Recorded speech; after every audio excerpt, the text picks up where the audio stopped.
Hey everybody, I'm Sean Robinson. I'm Brandon Graham. Welcome to Living the Line. And Brandon, the tables have turned. The interviewee becomes the interviewer, or wait, vice versa. Yeah, Um, all those things. so we're going to do this thing that we sometimes do, where we have a conversation about a book that is not out, that you can't get yet, but you can soon get. And we're going to try to have that conversation in a way that tells you a little bit about it, gets you excited about it, but doesn't tell you too much about it. You think we For can my talk, manage? we're gonna show off my. I've got the ad for it here in the previous catalog is my "Surviving on Mars" diary book that I've been cobbling together over the last several years, and we're putting out. Yeah, what's the release date for it? It's in Yeah, uh, in September for comic stores, and then 2 weeks later in bookstores. So I believe the first week of October for bookstores. Uh, right. Yeah, but a big point of this video is to show the book that we're putting out in hopes that people that are excited about the book will go to their comic store and say it's in the new previews catalog. uh, yeah, go go order it and get a copy so I can actually see the thing. right. Because you and I talk about this a lot. One of the weird features about the way that comics marketing works now, especially at the level that we're talking about, where um, you know on the one hand, it's amazing that the internet can sustain people with a smaller than ever audience, right? Because you can do direct sales to your audience and you can do that. But on the other hand, you don't grow things in quite the same way when you're not reaching out to new people. And you and I both really love comic shops, really love the direct market, really believe in that as a model, and wanted to try a book where regardless of the content, we're reaching the shops and saying, look, we made this the price that you guys want. We're making it the format that you want. We're telling the consumer to go here and buy it. Please buy it there, right? Yeah, so this is a test run because we were doing the last couple Moonray books as pre-sales, which is a cool way to work, but it might keep the books kind of out of comic stores a little bit more. And so this is seeing like how do people react to it if we're like buy this directly from a comic store. Yeah, and how does that change things? So yeah, we've got an ad in previews. Brandon, you were telling me it was the interior front cover or the first ad, which I did not know. Oh yeah, it's very That's exciting. So it's like sweet. you get the someone is killing the children cover here, and then you open it up. It's living the line, surviving on Mars, right next to a fold out red Sonia, which Fantastic. which apparently titties are back. So congratulations, comics. Yeah, it was a really. We should have a whole other thing about the previous catalog because I'm feeling very positive about the state of comics after going through this one, and that there's a very like push for more interesting kind of smaller press indie work coming out right now. Right. Yeah, and I think some of that is that Diamond, which does, they do amazing work, has lost exclusive distribution from Sure. some of the biggest publishers that were their bread and butter for many years, and they have worked for many years now, by the way, to cultivate smaller publishers that they believe in, and they provide a lot of support that would not is not the believe me is not the norm from other distributors and to directly to publishers that they work with. And yeah, they have been doing tremendous outreach with helping to bring attention to the smaller publishers' work that are doing great work right now, and you can see that reflected directly in the catalog. But let's table Certainly, that for a minute. yeah. Yeah. Brandon, I've been reading various comics of yours that could possibly fall under the memoir category. You have to say it like that, by the way, memoir. Uh, Memoir. uh, and for a really long time, I'm trying to remember when I used to see them. It was either on your blog or Tumblr or something. But one strip I remember was you kind of reacting to a Mobius sketch that you recreated in the thing, and it was just basically like, "This is so interesting to copy this guy's thing," and I wonder Oh, if this sure. would even be legal these days, like this particular drawing. And you had it was like a art commentary, um, art practice, and Mhm. also sort of just a reflection of your mental state at the time, like a stream of consciousness, thought process. So why do you make these comics? I mean, a lot of it started out as like, you have your I have your sketchbook where you're doing all your notes and everything. and just because comics is, the visual language that I've so focused on, I think a lot of it is that I would just draw things about what's going on in my life, and just to kind of figure things out, and so a lot of it was, practice and redraw. Like a lot of artists will go to like life drawing and things like that, but for me, a lot of times I have to remind myself why comics are exciting to me. So I would like flip through comics and be like, I'm going to redraw this panel because it's a cool looking panel, and then I would take it in a different direction than it was in the book. And the diary thing kind of just started me being like, this is how I feel today. I'm going to draw myself, and then from there it went to like, let me express an idea that I'm having a trouble figuring out in a comic. Mm. And yeah, it was kind of a slow process where now it's like that I have to like take days out of my life and be like, okay, I need to think this through. Let's draw it out as a comic. And a lot of those aren't really readable to other people. They're just nonsense things. Mm. But the ones that I feel like are presentable and carry a little bit of a narrative, we kind of cobbled together in the book, which is a really weird thing to do because it's like they're all kind of self-contained, out of order. And I can jump into showing some of the Yeah. pages. Let's do a share screen here. Yeah, I mean, Uh, if you like me consider a process of therapy to be like revising a story that you used to tell yourself to be more useful, it's got to be in a certain way a kind of therapy to go back over several years of your life and revise the order until you have a story out of it, right? yeah, it's weird. And a lot of this was like, yeah, it was interesting to process how I'm going to present this stuff to other people. Um, Hmm. oh, sorry. Uh, so yeah, this is the early version of the cover, which you've done some design work to since I sent it to you. Yeah, And I don't know, is it cutting off yeah, the logo? we're missing the top, but that's okay. You get the idea, everybody. Yeah, so yeah, I don't know why it's showing it in. Anyway, I'll go through this some of the basic. We'll get the so this is I made the inside front back cover, this kind of just cobbled together mess of different photos I had. Um, and there's things like there's there's a Milo Manara drawing on the bottom right there from when I met him briefly. I went out to dinner with him in Italy. Uh, and then a bunch of photos of my girlfriend and some of my things. There's just like Las Vegas photos I've taken in a weird building in Portland. My dad's house is that weird geodesic dome in the middle. And there's a car that looks like a shoe over here. It Well, was in Las Vegas. your dad's Uh, house, yeah, those geodesic domes were very popular at a certain point, but I don't know if I've ever seen one at that scale that yeah, is it's built out of small. lava. Lava rock. Okay. Yeah, in Central Oregon. Wow. Huh. Let's see. Oh, sorry. And there's the opening thing for the book. Right. Um, yeah, it's strange. It's cutting off some of the pages, but maybe that's a boon to us because we can give people the idea. So a lot of it, like this is I found my old sketchbook, which was the first time I'd visited Las Vegas, which is, I should mention, big theme of this book is moving to this weird city that I'd never planned on living in. Um, and kind of figuring out what my life is like and what I'm doing with my life as I'm like, you know, getting into my late 40s and just doing comic books, kind of removed from any environment that I was kind of used to as being comic scenes. Right. So this is Yeah. talking about the first time I went to Vegas and stayed at a house full of porn performers and was like just amazed at what a weird place it was. Yeah. It's a quite the landscape, and you're saying this is the person who's been to lived in Oregon, so Sure. that's saying Yeah, no, something, right? Oregon, very bizarre too. Um, but yeah, I'll kind of just scroll through some of these. This is me talking about just like what a weird place living in kind of the outside of Las Vegas is.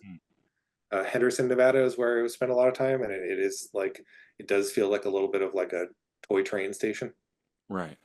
They put the prisoner, uh, McEwen, uh, Pat McNee, I always forget which it is, but from the old British surrealist TV series, The Prisoner, in there to kind of the point. See, and here's a weird couch that I lived with a bunch of porn performers. They left their sex accoutrement only on the only thing that I need. Yeah, so the gist of this one is I was this couch had a light table built into it for some reason, and I was living with these people that were filming porn movies in our living room, and so I would go like, oh, I'm gonna go use the light table on the couch, and they'd left a dildo and all these things right on the rest of the thing was empty, everything was fine. It was just on the thing I needed. And so it's like a lot of like there's a bunch of bizarre stories uh that I didn't feel the need to process, but this is one of the things that happened. It was kind of like this is what it's like to live with an artist. Because a lot of Vegas was me being like, my life on paper sounded very exciting. I was like, I'm in a house full of a bunch of porn performers drawing comic books, and then the reality of that sometimes would just be like, I'd be like, this is not going well, you know. Wait, Uh, it's an exciting thing to pitch this book to, I've talked to you but a lot before about a lot of the job of a publisher is not to pitch it to the necessarily to just the reader, but also to the distributors, to the people who are going to buy the book. And so sometimes I'm doing presentations to people directly, like there's a bunch of book buyers on the line, and this was an entertaining one to pitch to those people because on the one hand, I'm like, this is something you're familiar with. You're familiar with memoir. You're familiar with someone talking about their stories in a graphic narrative. And then I'm like, and here's the story that we're talking about. And it always, you always get a little like, hmm, and you know? it's funny because I feel like there's a expectation of it being more salacious Right. than it is, and a lot of it's just like me trying to talk about the reality because there's scenes in this of me like working on porn movies and what that was like, and it's not about like this is so sexy. It's more just like this is weird. Here's what the experience. This one I wanted to show because it was a page I did about working on Rain Like Hammers. So this is like Mm. kind of when we were talking in the beginning of this about kind of how I use this comics to process, and this is me kind of thinking about almost trying to find a grounding for it and being like, this is how I'm going to approach these pages, even though this book is a difficult struggle for me to work on. I'm I'm kind of seeing through the other side and how it'll be an advantage for me to work on it. Right. And that is a theme, I'd say, of several pages through the book of sort of like, what is it that I'm doing? Why is it that I'm doing this thing? Is this a thing that is long-term gratification for me? Is this something that is going to enhance what it is that I want? Or is this something that is taking up my time at this moment and giving me some type of short, gratification? Yeah, certainly. Oh, and this is an example of when I was kind of aware that I was working at, where this I actually could include photographs of where the thing was happening that I was drawing. Right. So I went out to the desert and this is about how I figured out that you can roast gummy bears like marshmallows. It's important to document. Partner Did, Casey, the Milo Manara book there. Um, yeah, and this is like a book review. This one, it's like me talking about a Murakami book that I liked. right.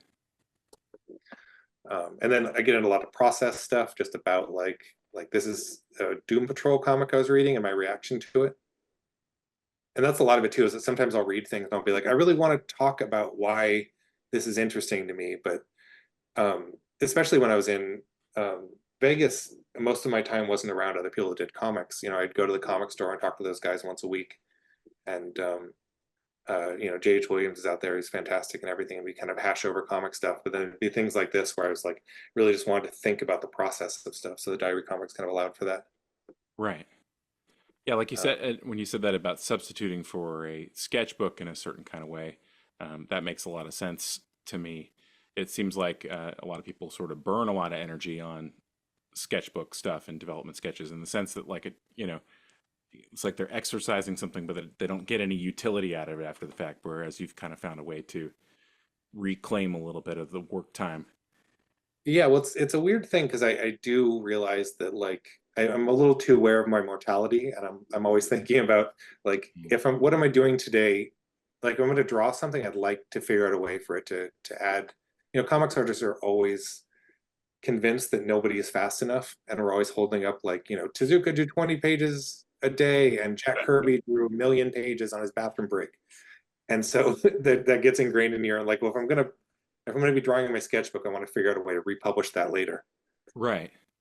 And so there's a bit of that, and it's also takes away some of the weight of doing comics, where you're like, I can just like this is just me talking about like how I figure out like putting depth and space into a story when you're just on a little piece of paper, and the kind of tricks that I use to trick myself. Would you say that you have peers in this regard, or books that you've read that nonfiction books that you've read that you would say are similar in terms of their uses of the thing? A little bit. I don't know if there's a lot of it is like the short little comics that I've read by people Joji Manabe is a manga artist who did a Right. series called Outlanders. He did a thing, or one of his assistants, I think, did a comic in the back of one of his books that just like, this is a diary comic for how we draw this comic. And it just talked about like, how Joji Manabe kept sleeping and they had to wake him up to get his deadlines done all the time and things like that. And it was really jokey, but felt kind of authentic. And I mean, there's a bunch of, I enjoyed Joe Matt comics are fun. Yeah. Um, I mean, a lot of it for me is, I'm trying to think of, because the 90s was such a time of diary comics, and there's stuff like, like I was enjoying like Jeffrey Brown stuff. Uh, Right. but I don't know if any of it felt like my life at all. Yeah, well, and it seems like your stuff, I mean, maybe I'm wrong, your stuff seems a lot less self-conscious than that in the sense that, you're not necessarily trying, I don't know, the interaction between your skill set and your art and your discussion of art and stuff seems a lot higher than something that's where the primary reason is some kind of self-reflection or gratification. Like your stuff kind of reminds me a little bit more of say like the Carnet Voyage, the Craig Thompson book, Certainly. uh, where he's touring France and he ends up using a big chunk of the book to like talk about the process of making the book. Uh, you know, where there's Yeah, this sort yeah, of that one's fascinating because he just that he drew, yeah, because Craig's Carnet de Voyage was bizarre because he was drawing a really finished publishable diary comic while on a trip right. in ink. Um, so yeah, I mean, I'd like to attempt that, but a lot of these are like after the fact. I would get back from something and be like, I'm gonna draw in my room Okay. now. Uh, this is just about me interacting with my friend Sarah and how me doing a joke on Instagram about her feet caused some woman just I didn't know to send me pictures of her feet. And so I go hide in a sock at the end of it. And this one, Casey references in her intro to the book, Oh yeah, well, yeah. as an example of mild anxiety uh, potentially being caused by the interactions with your strips, like that you would be misunderstood, you know, Yeah, or that's the difficulty, right? When you're putting really personal with your work and putting it out there, and the internet, I feel like has like got a there's a currency in scolding on the internet. And so if you're being like, this is my life, like like already we had a review of this on one of the Goodreads things. right, This is working on a porn set, so it's interesting.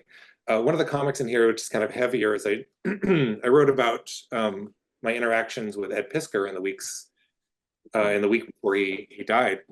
And someone wrote a really positive review of this with a negative, like, I didn't agree with his feelings on Piskor. And it really was like I remember you're like, this is a great review. And I was like, I don't like this guy reviewing this person who I knew's death.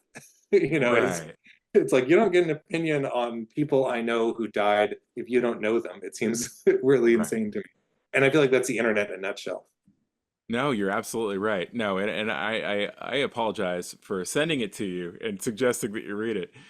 Oh Uh, no, I think it's good to be aware of that stuff because it didn't hurt my feelings as much as it was like it made me realize how detached from like right, it's like I'm if you're putting your life out there, it's one of those things that's kind of a constant on the internet. Like somebody would never say something to your face that they would say online, and if you're like if you're like, oh, my friend killed himself, people wouldn't be like, well, I don't like him.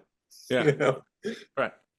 Did so I, did I you? did I didn't regard that as like a negative on your part at all. Yeah, So no, getting into kind of lighter things, this is something that I did about working. Used to work on porn parody movies, just as like mostly kind of co-writing them with my friend Leroy Myers, who is the director on them. Um, but then I'd go to the set and kind of help them build things and mess around with things. And so this is just like this one actually drew on the set because there's a lot of downtime about what it's like. And the drawings here you can see they're all a little wonky because they were just me like life drawing while I was Right. there. And so you can see at the bottom panel I was not using a ruler, and you can see all the bars of the thing are off. Yeah, And so I there's was. kind of what was that? Oh, I was just going to ask you, like, so a lot of these are just assembled from, in this case, you've got the life drawing, you've got text that you wrote like digitally afterwards, right? Um, Uh, I think this one is handwritten. okay. I was Uh, some of the text is like you can see at the very top of the page, you can right, tell that right. it's font. No, And I then meant I meant like you wrote it with a tablet in the computer, right? oh Or am I no, wrong no, they're about just that? drawn on paper and scanned in. I Oh, don't have a okay. tablet these days. I probably should. I You actually don't color all have my a tablet. I color all my stuff with a mouse like a Oh crazy my person, God. which I should not do. But yeah, so this was, so like this is me literally like sitting in the back of the room while they're filming this sex scene and me sketching everyone. And part of this too is like I was like, should we hide anything? And we're like, let's run this through and see if people. And I don't think it's like none of this is too graphic. Yeah, that's a good question. For YouTube, maybe we'll get our second strike for this Oh one. yeah, yeah. Hopefully not. And this is me. This is about how they had a dildo volcano on set Right. that got clogged, uh, and how I pulled I'd stuck a straw through it and pulled it out with my teeth to get it to work, Yeah, I and then mean after you're a regular sex MacGyver. exactly a sex mechanic. Yeah, And well, then I we mean, went and watched the Kitchen Price movie. and basically, if you have proof of yourself being a sex MacGyver, you need to put that into your book, I think. Oh yeah, that's very important. Right. This actually included a photograph from what the set was like, so people can see like these are my sketches I was doing, and this is what the actual thing turned out like. I made sure when I was doing the pre-press on this page that I sharpened the photograph nice and well so that everyone would be able to see the wonderful drawing that you did in the background. Oh, thank you. It's like a piece of cloth that I just drew a picture on that I cut out with a Sharpie and glued on top, or probably taped on top of it. So it looks better from this angle than when you're in person with it. And something this is maybe a little too I think I can share this thing because I thought it was funny. So porn is very weird scene, and there's a lot of things like it's a lot of it's set very much in the past, and there's a lot of antiquated ideas about things. So Right. we're doing a Dragon Ball porn parody, and so the director was like, well, we should get a lot of Asian performers to be involved in this. And then we had a lot of discussion about that, like with Bulma. We ended up hiring my friend Casey Kisses for it, and I was like, I don't think Bulma has to be Asian as a character. I think Goku is an Asian character. So we were Right. talking about a lot of that. So anyway, my point is the gentleman on the right of the photograph, his name is AJ. He's a really sweet guy that does a lot of kind of non-sex role acting stuff, and is friends with a bunch of performers in Las Vegas. I eventually found out that AJ is short for Asian Joe because his name is just Joe. And I was like, is this the 30s? Oh man. So that's that. I used to joke about there's a bunch of like black performers in Vegas that I knew, and they all have names like Midnight and Dark and Yeah. Black. And I was like, can you just come up with like, Jim Steele or something? Does it always have to be? Does it always have to Right. allude to like, you know, Jonathan after midnight or whatever? So it's a silly scene. Yeah, and these are a lot more kind of silly ones. This one I was happy with. This is a fun one about just talking about weird things about perspective that I learned while doing comics. Hmm. Like how like the character of me in the middle, like how if you add these converging railroad perspective lines, Right. how it tricks your eye. Right. Because there's a certain element of us kind of lying to ourselves when we read a flat piece of paper that there's depth on it. Yeah. So it was really fun to kind of just like do the research on why do I feel this way about this stuff and figure it out. Or the dot phenomenon. Yeah. Oh yeah, the dot phenomenon is very interesting. So the grid here, a German, it says 1870 German uh, physiologist and speech scientist Ludmar Hermann pointed this out. So it's called the Hermann grid. Right. Yeah, It and makes me wonder if George Harriman was ever I, crazy cat. it's funny. That's one of those illusions that I was like, a lot of times you're like, oh, that's interesting. And that one, I remember being pointed that out in a psych class and being like, yeah, no duh, you've never Yeah, seen that before, because you read lots of comics. You've yeah. always got boxes in alignment. It's an easy phenomenon to notice. Oh, here's a cameo by with Farrell Dalrymple showing up. Yeah, you got a couple hidden cartoonist cameos. We won't spoil it. In fact, Yeah, we should probably not show the entire book here, uh, oh yeah, yeah. There's a Brandon. lot. It's 110 pages. Maybe I'll stop I'll You're stop the share and we can dude. cut it there so people. But to give people the idea that it is a rougher sketchbook thing, even though it's in color than my more polished Moonray or Rain Like Hammers or whatnot. Yeah, but But I think it give it has a its read. own kind of character to it that is really significantly different. I think it's interesting though because you have a very similar line, I would say, even with pencil work. There's a certain like delicacy and oh, I don't know, it's like you're always making a cappuccino, and There's a not just fascinating thing. I think some artists fight away from their natural line that they draw, and I've really tried to lean in more to like I want to draw how I actually draw. So if you see a finished thing I've taken a lot of time on, then I want it to look like the roughest sketch I do too. So it's all kind of, I think Paul Pope has talked a fair amount about that, about like um, your line being your signature. hmm, very interesting. Like, but uh, there's a certain kind of coffee you can get. There's a gas station coffee, right? Mhm. That's already been brewed like 14 hours ago, and it just pours out. It's like the thing is just vomiting in your cup, right? And then there's the cappuccino. Like it takes a certain amount of time to heat it up perfectly, and someone has placed the milk and frothed the milk in a perfect way, and made a Right. little Mickey Mouse on top because they hear you're from America.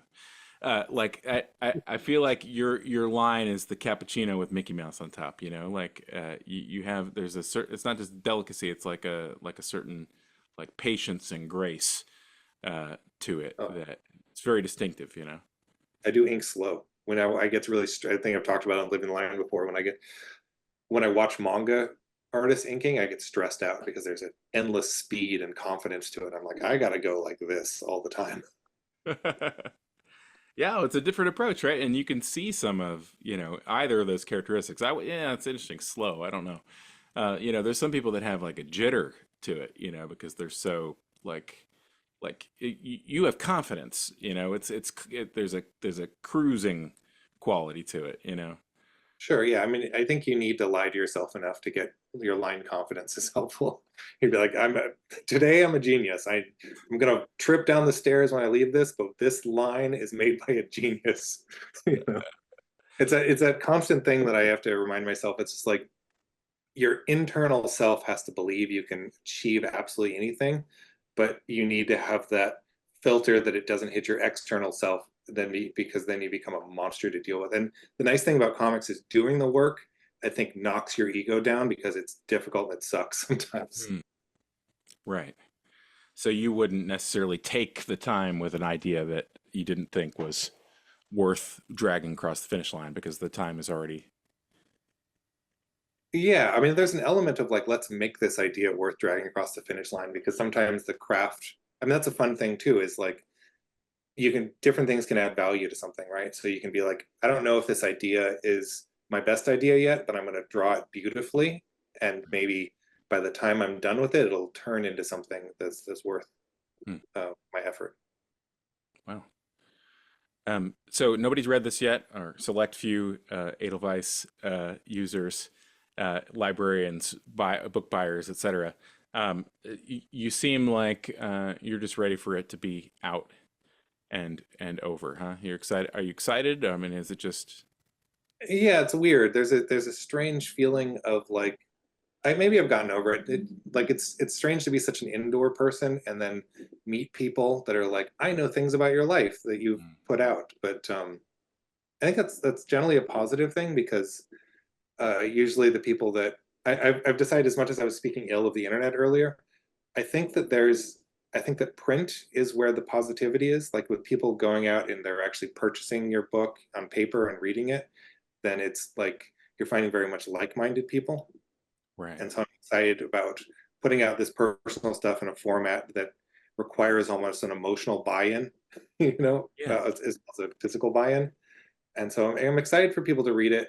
I feel like both this and Rain Like Hammers are this bookend of me like dealing with depression, and I'm excited to get back to having fun with comics, and hopefully the way that I process it is helpful to other people to see how, because I'm always looking for like how do artists figure out life, and so this is me, excuse me, uh, trying to figure out life as an artist. So hopefully other people pull out from it. And we got some really nice quotes too. Like I was really happy with the Jim Rugg quote that he Right. talked about, kind of what I was saying of it being relatable.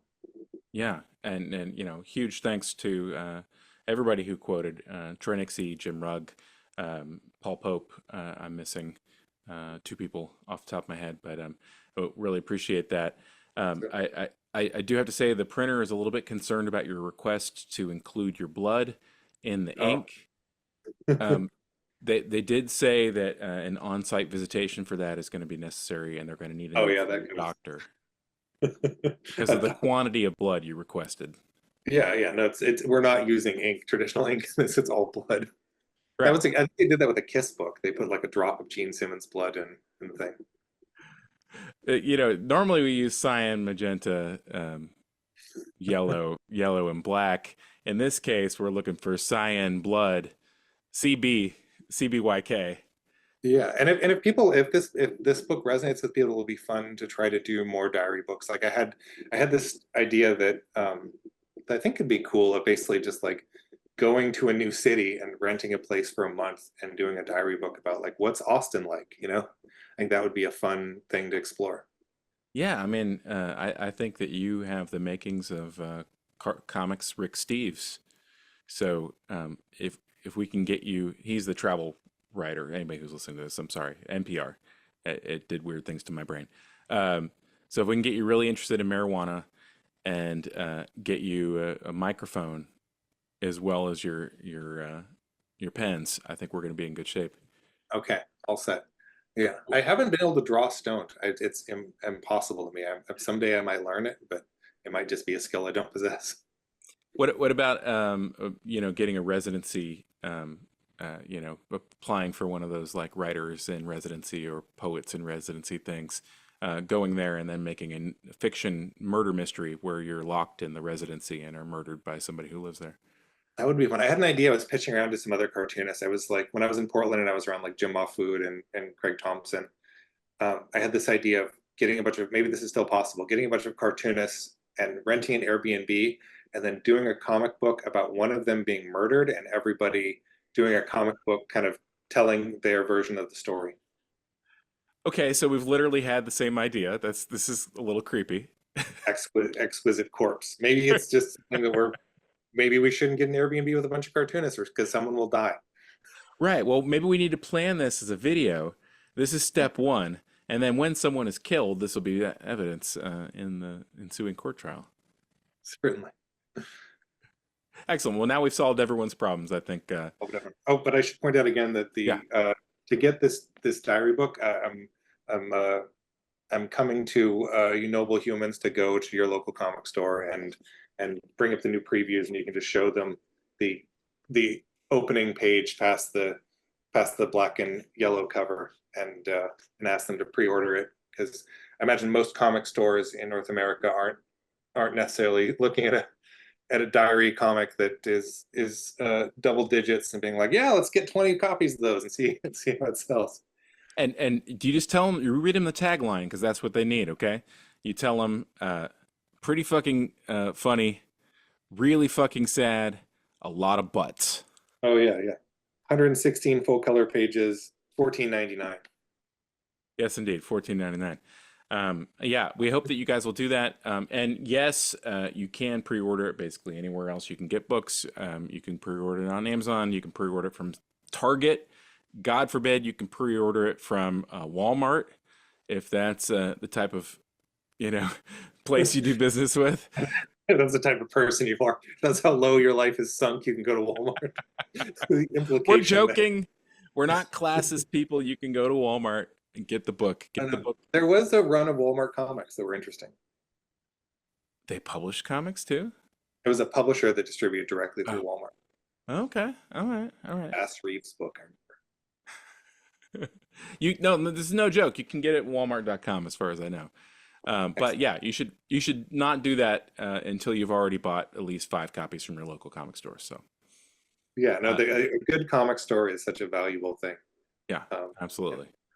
worth supporting. Yep. Well, thanks for watching, everybody, and hope that you all had a good time. Let us Yeah, yeah. know where you're going to buy it in the comment section. Oh yeah, it'd be cool to see people list their favorite comic stores because there's places that we can figure out signings in the future and see where Absolutely. we should be hitting up more. Yep. You let us know. Okay. Thanks, everybody.